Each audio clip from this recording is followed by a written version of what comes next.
Aquele dia em que um membro da esquerda quis tirar a sua vida e lhe deu uma facada, em que o Brasil sentiu ao seu lado. O povo brasileiro, Jair Messias Bolsonaro, se uniu em oração pela sua vida. E Papai do Céu te resgatou. Agora nós vamos ouvir o ex mais amado do Brasil. Vamos ouvir o meu, o seu, o nosso presidente. E quem é Jair Bolsonaro? Não gritam aí!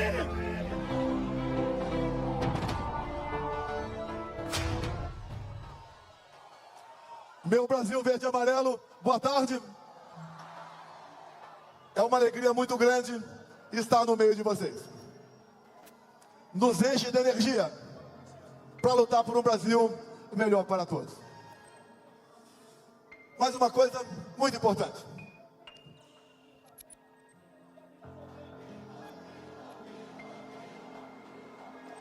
Uma coisa muito importante. Eu me elegi presidente em 2018 numa falha do sistema. Tanto é verdade que a minha eleição foi investigada pela Polícia Federal no inquérito aberto pelo Tribunal Superior Eleitoral na primeira semana de novembro de 2018. Uma falha do sistema. O inquérito foi aberto a pedido da então presidente do Tribunal Superior Eleitoral. Inquérito 1361 de 2018 da Polícia Federal. O inquérito relâmpago, porque eles queriam me rotular de fraudador para dar posse a Fernando Haddad. Não conseguiram, mas dentro desse inquérito está a verdade que nos liberta, essa verdade tão temida pelo sistema. Mas acreditem, tão logo eu me reuni com embaixadores, em meados de 2022, o então presidente do TSE, ministro Alexandre de Moraes, pegou esse inquérito, que era ostensivo, e o transformou em confidencial. Ou seja, o primeiro inquérito secreto de verdade. E ao transformar esse inquérito em secreto, ninguém mais teve acesso a ele. Eu tive acesso. Mas se eu falar sobre ele aqui, estaria cometendo um crime. E é isso que o Alexandre de Moraes quer, que eu cometa um crime, para dar-lhe alguma razão. O que está lá dentro, prezados profissionais da imprensa brasileira, está toda a verdade de como funciona o TSE. É inacreditável o que está lá. E tudo isso que acontece hoje em dia é em função desse inquérito. E o que acontece? Uma prova outra, fora dos autos. Nós, por qualquer lugar do Brasil que venhamos a passar, uma multidão nos acompanha. O outro lado, que ganhou as eleições, ninguém o acompanha.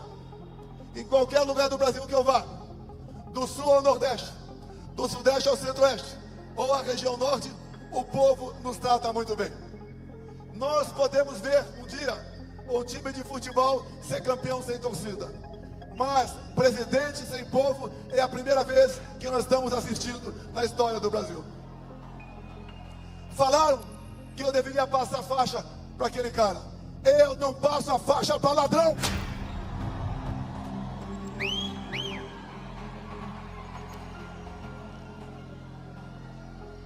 E existem dois tipos de ladrões. O ladrão que rouba o nosso dinheiro, e outro, mais perverso ainda, é o que rouba o nosso futuro e a nossa liberdade. As eleições de 22,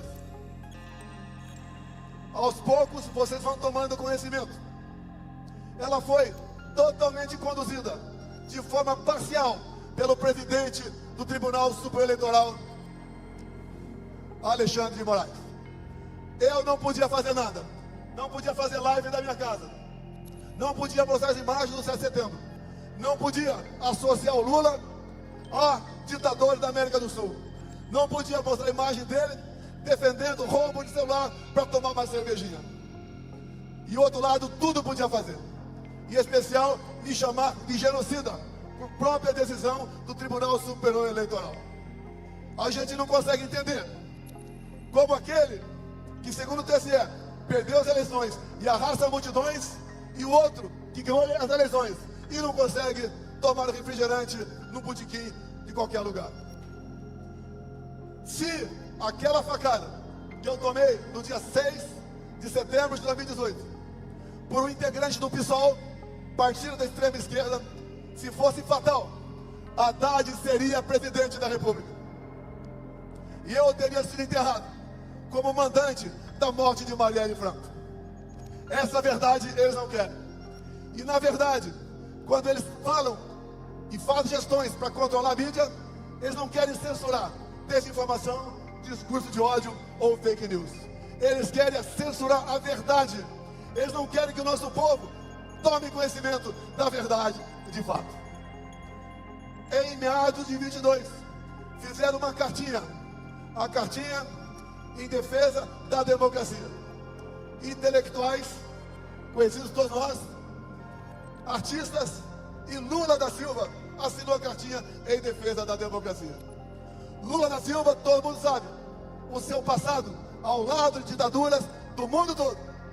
Bem como quando ele criou o Foro de São Paulo em 1990, criou ao lado de Fidel Castro e das Farc, as Forças Armadas Revolucionárias da Colômbia.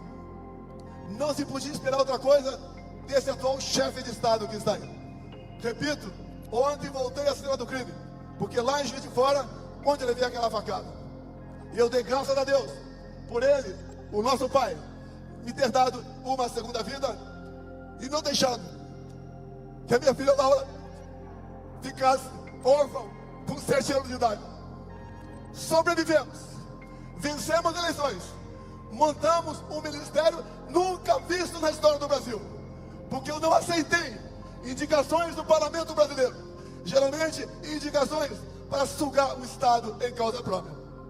Montamos um ministério fantástico e ali começamos a criar lideranças políticas para o nosso Brasil, como aqui presente, aqui em cima, o capitão Tarcísio de Freitas, que esteve à frente do Ministério da Infraestrutura, e sem ser carioca, e sem ser paulista, se elegeu governador por estado e está dando um tremendo exemplo de gestão pública para todos nós. Muitas outras lideranças fizemos pelo Brasil, mas o sistema começou a se incomodar comigo. E logo no primeiro ano, 2019, foi aberto um inquérito do fim do mundo, o conhecido inquérito das fake news.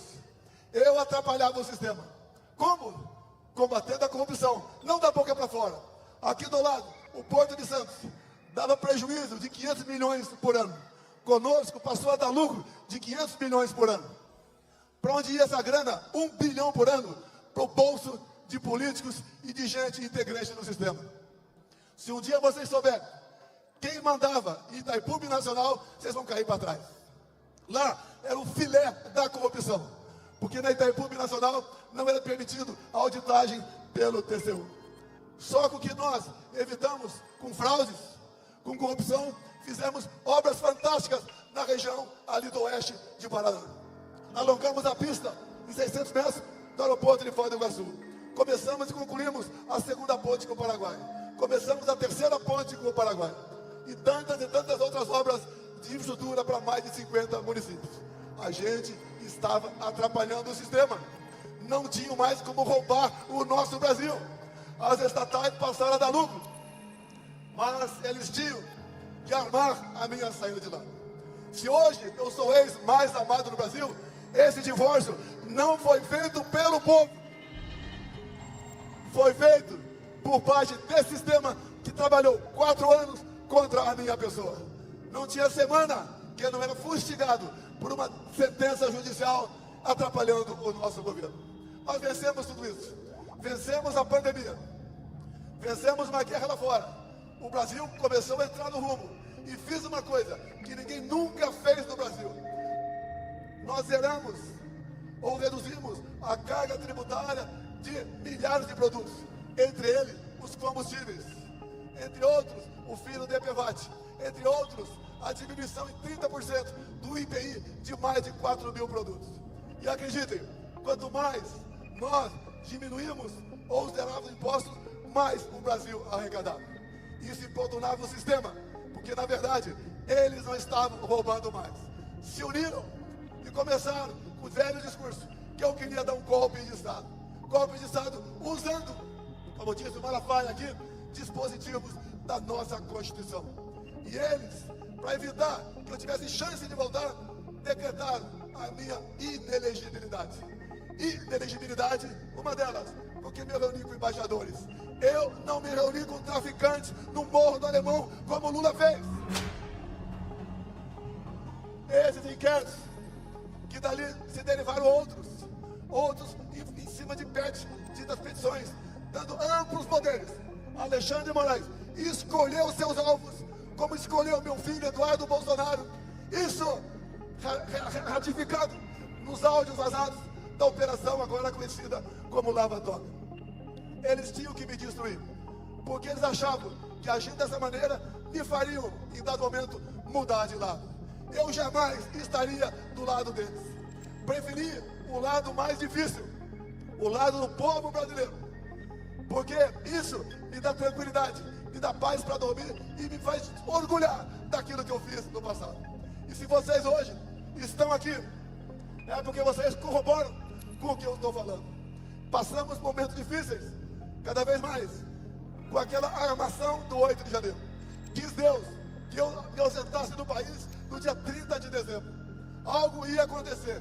Eu tinha esse pressentimento, mas não sabia que seria aquilo. Foi um ato, sim, como disse o então ministro do Supremo Tribunal Federal, Nelson Jobim. Segundo ele, aquilo foi uma catástrofe. Ou seja, o momento onde a população se prendeu. E aquilo jamais foi um golpe de Estado. E nós estamos vendo pessoas ainda serem julgadas e condenadas como integrantes de um grupo armado que visava mudar o nosso Estado Democrático de Direito. E eu lamento por essas pessoas presas, mais de uma centena. Jovens mães, idosos, idosas, chefe de família. Hoje nós temos órfãos de pais vivos no Brasil. Essas condenações do 8 de janeiro, nós temos que, através de uma anistia, beneficiar essas pessoas que foram injustamente condenadas. Aqui no carro agora está o deputado federal, que é o relator da anistia da Comissão de Justiça na Câmara. Dizer a vocês que nós seremos vitoriosos lá, nós daremos essa anistia, porque só assim nós podemos começar a sonhar com a pacificação do nosso país. No mais, quanto à minha inelegibilidade, eu tenho certeza, essas duas acusações estapafúrdias, sem razão, sem materialidade, será mais cedo ou mais tarde conseguida para o trabalho dentro do Congresso Nacional. Quem tem que escolher os seus futuros chefes é o povo brasileiro, e não um ou outro ministro que temporariamente esteja à frente do Tribunal Superior Eleitoral. Dizer a vocês que nós devemos acreditar no Brasil. Nós não podemos desistir do nosso Brasil. Nós temos, sim, já que sentimos o gosto de uma boa administração, sem corrupção e voltada para o interesse do povo entre 19 e 22. Dizer a vocês que dependemos, sim, e agradecemos a participação externa de algumas pessoas, como Schallenberg, que está aqui presente no carro conosco. Tenho certeza que as eleições de novembro desse ano, nos Estados Unidos, fazendo com que o Trump volte ao poder, será um recado para tiranetes, para ditadores de todo mundo, em especial para o nosso Brasil.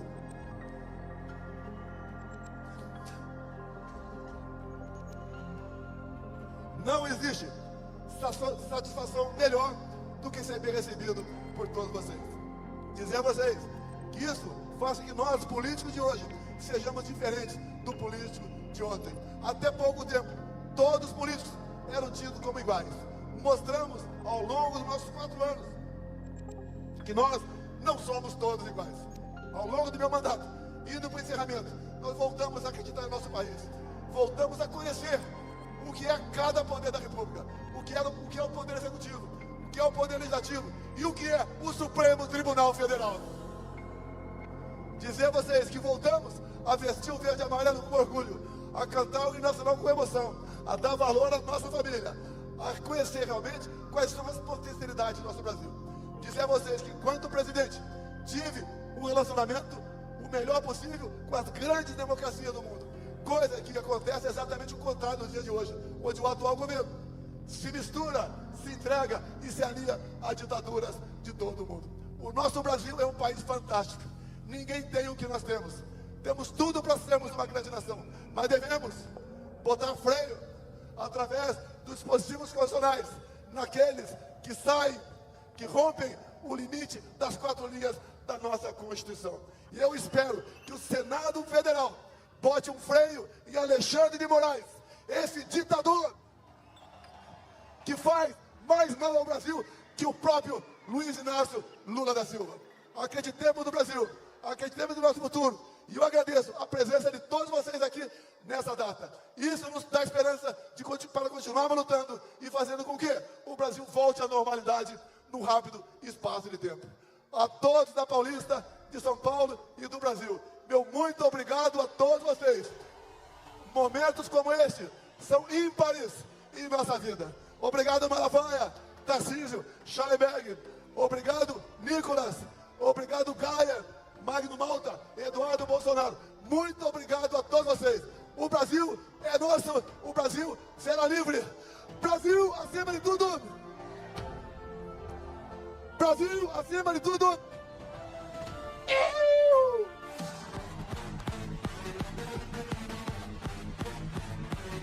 Alô! Nação brasileira! Agora o presidente, o eterno presidente da República, Jair Messias Bolsonaro, ao lado do grande governador Tarcísio, ao lado de Silas Malafaia, se despede do povo brasileiro dizendo: liberdade, liberdade, liberdade, liberdade ao povo brasileiro!